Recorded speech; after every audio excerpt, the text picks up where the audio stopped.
Naaalala nyo pa ba yung batang nakahubo sa dati kong vlog? Eto na nga pala siya ngayon. Papasok na nga pala siya sa school. Siya nga pala si King Isaac. Samahan nyo nga ako ngayong araw dahil ako ang maghahatid sa kanya. Malapit nga lang rin pala yung papasukan niyang school. At bago nga makarating doon ay kailangan munang tumawid dito sa sapa. Nung nasa biyahe nga kami ay napapakanta pa siya.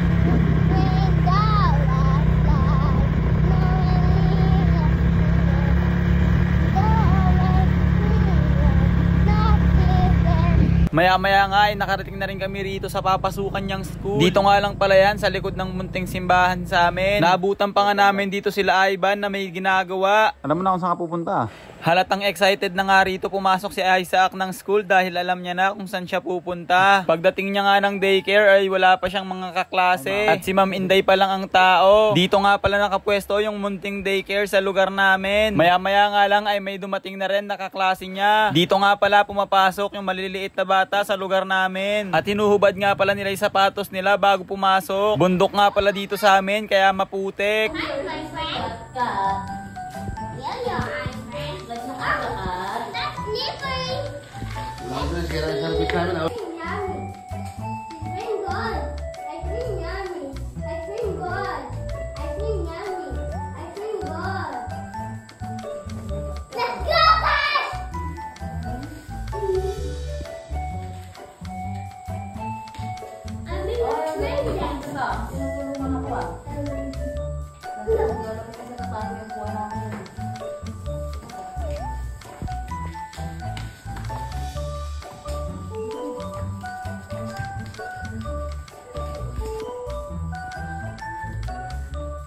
Dahil nga sa sobrang hyper ni Isaac, kaya nasaktan yung siko niya. Umuwi na nga rin pala ako at iniwan ko na rin siya dun sa school. Pagdating naman ng tanghali ay magsusundo na naman ako. Susunduin ko naman pala yung kapatid kong pango na high school. Hindi pa nga pala sementado yung kalsada rito sa amin. Kaya konting ulan lang ay maputik na agad. Bago nga makarating ng school ay makakaraan ka rito sa may malaking ospital. Bago pa nga lang pala ito at hindi pa nagbubukas. Naglabasan na nga pala nito yung mga estudyante pagdating ko sa school. Pero hindi ko kaagad nakita yung kapatid ko na pango. Nauna na pala siyang lumabas kaya hindi ko siya makita. Nagtatago pa nga siya neto sa camera dahil ayaw niya raw masama sa vlog. Bago nga umuwi ay dumaan muna kami rito sa hardware. Nautusan nga pala kasi akong bumili ng quick drying enamel para sa computer shop ng kuya kong Pogi. Humingi na nga rin pala kami neto ng resibo. Dahil sabi nung teacher ko nung high school, kailangan daw humingi ng resibo sa lahat ng bagay na binibili mo. Dumaan na nga rin pala kami neto sa palengke para bumili ng ulam. Lapitin pala ng pusa tong motor ko na si Snow. Dahil saglit pa lang siya nakaparada ay may nakahiga na agad sa tabi niya. Tinanong ko nga sa tindera at ang sabi nga ay Gary daw ang pangalan niya. Matapos ngang bumili ng ulam ay dumiretso naman kami rito sa Gravity. Ililibre daw kasi ako ng kapatid kong pango ng milk tea. Grabe, wala pang trabaho pero nanlilibre na ng kuya. Mas masarap pala ang lasa ng milk tea lalo na kapag libre ng kapatid.